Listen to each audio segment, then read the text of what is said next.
नमस्कार दोस्तों, स्वागत है आपका स्टडी फॉर सिविल सर्विसेज में। यदि स्टडी फॉर सिविल सर्विसेज के छात्र हैं तो ये वाला टेलीग्राम जरूर ज्वाइन करके रखिए। यूट्यूब चैनल में हमारे साथ है तो भी ये वाला टेलीग्राम ज्वाइन करना बहुत ज्यादा जरूरी है। सारे नोटिफिकेशन, सारे अपडेट, सारे मोस्ट इंपोर्टेंट पिक्स, सारा रिवीजन सब कुछ यहाँ पे बताया जाता है। Hello everyone and my name is Saumitra Dev Tripathi और मेरा डिप्टी जेलर के पद पे चयन हुआ है यूपीपीएससी 2019 में।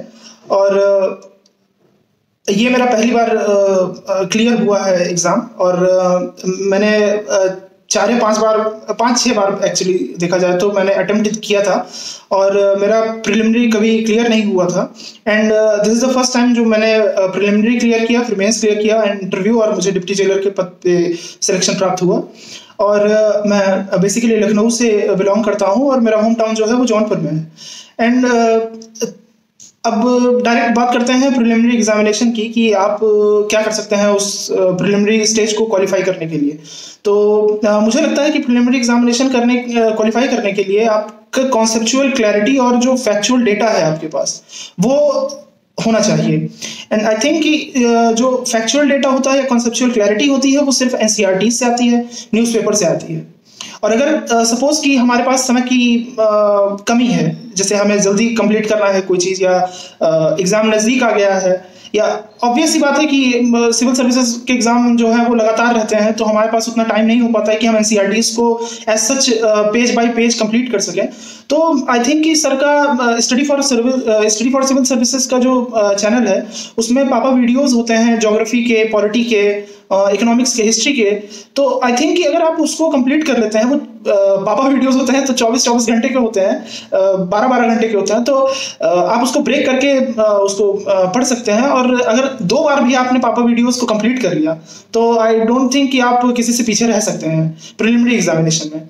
और रही बात सर के पेड ग्रुप की, तो ये मुझे बहुत लेट पता चला कि सर का एक पेड ग्रुप भी चलता है। तो अनफॉर्चुनेटली मैं उसको पेड ग्रुप को ज्वाइन ना कर पाया और उसमें मैं फ्री वीडियोस के ही चक्कर में जो है लगा रहा। तो फ्री वीडियोस जो है वो मुझे काफ़ी हेल्पफुल रहे। और अगर आप अफोर्ड कर सकते हो तो बहुत ही इकोनॉमिकल होता है सर का पेड ग्रुप, और आई डोंट थिंक कि उसमें कोई बहुत ज़्यादा इशू है। अगर आप ज्वाइन करना चाहते हो तो वो बहुत अच्छी चीज़ है। तो और बाकी न्यूज़पेपर कैसे पढ़ना है, न्यूज़पेपर के लिए सबसे अच्छी चीज़ ये होती है कि आप न्यूज़पेपर को सिर्फ पढ़िए मत, आप मेन हेडिंग देखिए। और अगर वो पॉलिटिकल न्यूज़ है तो आप उसको अवॉइड कर सकते हैं। अगर वो ये लगता है कि वो हमारे सिलेबस से है तो आप उस न्यूज़ आर्टिकल को अपने वर्ड्स में, जो न्यूज़पेपर में लिखा है उसको कतई मत लिखिए। आप अपने वर्ड्स में अगर 2 लाइन भी उसके बारे में लिख लेते हैं तो वो टॉपिक आपकी मेमोरी में हमेशा के लिए इनग्रेन्ड हो जाएगा। तो आई थिंक कि ये सबसे अच्छी स्ट्रेटजी होगी कि अगर आप लिखें। और लिखने से एक और अच्छी चीज़ होती है कि आपको नींद नहीं आती है। जैसे द हिंदू पेपर होता है, द इंडियन एक्सप्रेस होता है, तो उसमें लोग बताते हैं कि अरे सर पेपर पढ़ते हैं तो नींद आने लगती है। तो आई डोंट थिंक कि अगर आप लिख रहे हैं तो उसमें नींद आने के कोई चांसेस हैं। और फिर आते हैं मेंस एग्जामिनेशन पे। तो मेंस एग्जामिनेशन का सिर्फ एक ही फंडामेंटल प्रिंसिपल होता है, वो है आंसर राइटिंग प्रैक्टिस, जिससे हम सब लोग भागते हैं, खास करके मेरे जैसे लोग जो कि बीटेक किए हुए होते हैं। तो आंसर राइटिंग से आपको भागना नहीं है। कोविड लॉकडाउन जो हुआ था उसमें मैंने रिगरस प्रैक्टिस की थी इस चीज़ की। मैंने आंसर राइटिंग प्रैक्टिस की। मेरा एंथ्रोपोलॉजी ऑप्शनल था तो उसके जो सॉल्व पेपर होते हैं या अनसॉल्व पेपर होते हैं वो अवेलेबल नहीं होते हैं स्टेट पीसीएस के लिए। तो मैं क्या करता था कि मैं 20-20 क्वेश्चन सिलेबस के ही उठा के अपने ही वर्ड्स में वो क्वेश्चन डिजाइन करता था और वो पेपर बैठ के मैं 3-3 घंटा 2 टाइम पे दिया करता था, एक सुबह एक शाम को। तो और उसके बाद मैं ही उसको चेक किया करता था। तो इससे ये हो जाता था कि आपका सेल्फ असेसमेंट जो है वो अच्छा हो जाता था और मतलब अच्छा हो जाता है। एंड उससे फ़ायदा ये होता है कि आपको अपनी गलतियों का पता चलता है, आपकी कमियों का पता चलता है, आपके लूप होल्स का पता चलता है कि आप कहाँ पे लैग कर रहे हैं और आपको किस चीज़ पे आप वर्क करना है। तो आई थिंक कि आंसर राइटिंग मोस्ट इंपॉर्टेंट है। और अगर आप अभी प्रिलिमिनरी की तैयारी कर रहे हैं तो आप ये कह सकते हैं कि मेंस क्यों करें भाई, जब प्री ही नहीं क्लियर हुआ है तो मेंस किस बात का। तो आई थिंक कि उसके लिए आप ये कर सकते हैं कि अगर आप प्रिलिमिनरी की एग्जाम की तैयारी कर रहे हैं तो आप आंसर राइटिंग की जगह आप एसे राइटिंग कर सकते हैं, क्योंकि एसे राइटिंग एक बहुत ही डाइवर्सिफाइड और बहुत ही अच्छी प्रोसेस होती है जो कि हमारे नॉलेज को इवॉल्व करती है, उसको मैच्योर बनाती है।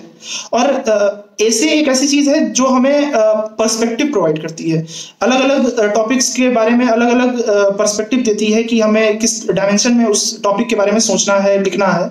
तो उस अगर ऐसे राइटिंग आपको करनी है तो उसके लिए भी ज्ञान प्रकाश सर का एक वीडियो है, मुझे याद नहीं आ रहा है कि वो एक्चुअल वीडियो किस नाम से है, बट वो ऐसे अगर आप डालेंगे ऐसे and study for civil services तो उसमें टिप्स दी हुई हैं ऐसे राइटिंग के लिए, तो वो बहुत हेल्पफुल रहेंगी। उसमें है कि आप उसमें कोट्स डालिए और आपको इंट्रो कैसे देना है, बॉडी ऑफ ऐसे कैसे आपको लिखनी है एंड आपको उसको कंसेप्चुअलाइज करके एंड कैसे करना है ऐसे को, तो आप वो कर सकते हैं। And talking about interview process, तो इंटरव्यू प्रोसेस के लिए अगर आप ये कर सकते हैं कि आप अपने ग्रेजुएशन प्लस ऑप्शनल पे फोकस करिए और कोशिश ये करिए कि बोर्ड आपको इंटरेस्टिंग समझे, और आपका ड्रेसिंग सेंस तो खैर अच्छा होना ही चाहिए एंड नॉलेज का उतना ज़्यादा चेक नहीं किया जाता है, बट वो पर्सनैलिटी को चेक करते हैं and you have to be very polite and very humble before the board and you have to be true and honest to yourself and to the board, कि आप ऐसा ना कहिए कि मतलब बोर्ड को लगे कि आप झूठ बोल रहे हैं या आप कैमोफ्लेज कर रहे हैं किसी चीज को।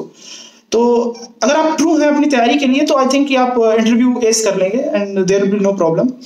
और मैं आप लोगों से एंड में यही कहना चाहूंगा कि अगर मैं कर सकता हूं, अगर मेरा सिलेक्शन हो सकता है तो किसी भी एस्पिरेंट का सिलेक्शन हो सकता है, but you have to be very patient and you have to be very hard working. और सपोर्ट जो है वो आप सीख कर सकते हैं अपनी फैमिली से, अपने किसी दोस्त से या अपने किसी जानकार व्यक्ति से जो आपका सीनियर हो या मेंटोर हो। और best of luck for your future endeavours and I hope कि सबका सब कुछ अच्छा हो।